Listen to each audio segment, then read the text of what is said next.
আমি যদি প্ৰশ্ন নকৰো, নিজে ভালেই কৰিছো নে ভুলেই কৰিছো নিজকো নুসুধো, তেতিয়া আমি বহুত বেয়া কাম কৰো, আৰু সেইকাৰণে বহুত বেয়া কাম চলি আছে এতিয়া। সমাজত যিমানবিলাক ব্যভিচাৰ হৈ আছে চব চোকা চোকা মানুহে কৰি আছে। এই যে ব্যভিচাৰবিলাক হৈছে চিন্তা কৰিব নোৱাৰাৰ কাৰণে হৈছে। আনে যি কয় তাকে শুনে।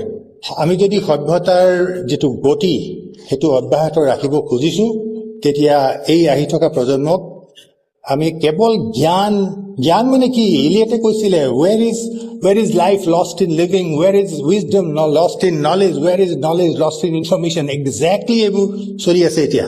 যিখিনি কণ্টেণ্ট টেক্সটবুকত থাকে সেইখিনি পঢ়ি কেনেকে সেই বিষয়ে আমি ভবাই তুলিব পাৰো, সেইটোৱে মূল লক্ষ্য।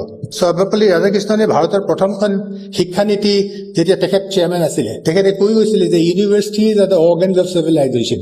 গতিকে আমাৰ বহুত চিভিলাইজেশ্যনেল ৰেছপন্সিবিলিটি আছে। বিশ্ববিদ্যালয় মহাবিদ্যালয় কেৱল শিক্ষানুষ্ঠান নহয়, ই এক সামাজিক অনুষ্ঠানো। ইয়াৰ এটা সামাজিক কৰ্তব্য আছে, এটা প্ৰাসংগিকতা আছে। আমি সেই বিষয়েও সদায় সচেতন হৈ থাকিব লাগিব।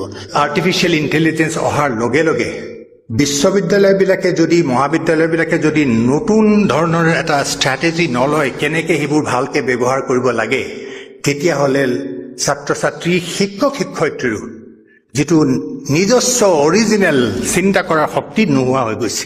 এনেই আমাৰ বিষয়বস্তু পঢ়াবৰ কাৰণেতো এটা পেডাগজি আছিলেই, এতিয়া প্ৰত্যেকটো বিষয়বস্তুৰ লগত প্ৰযুক্তি, বিশেষকৈ আৰ্টিফিচিয়েল ইণ্টেলিজেন্স আমি কেনেকৈ সংযোগ কৰি পেলাই পঢ়ুৱাম, যাতে ছাত্ৰ ছাত্ৰী শিক্ষক শিক্ষয়িত্ৰীৰ নিজৰ যিটো চিন্তা কৰাৰ ক্ষমতা, স্বতন্ত্ৰ চিন্তা কৰাৰ, নিজাববীয়াকৈ পৃথিৱীখন চোৱাৰ, জীৱনক চোৱাৰ, জীৱন জগত চোৱাৰ যিটো ক্ষমতা, সেইটো কেনেকৈ নোহোৱা হোৱাকৈ পাৰি।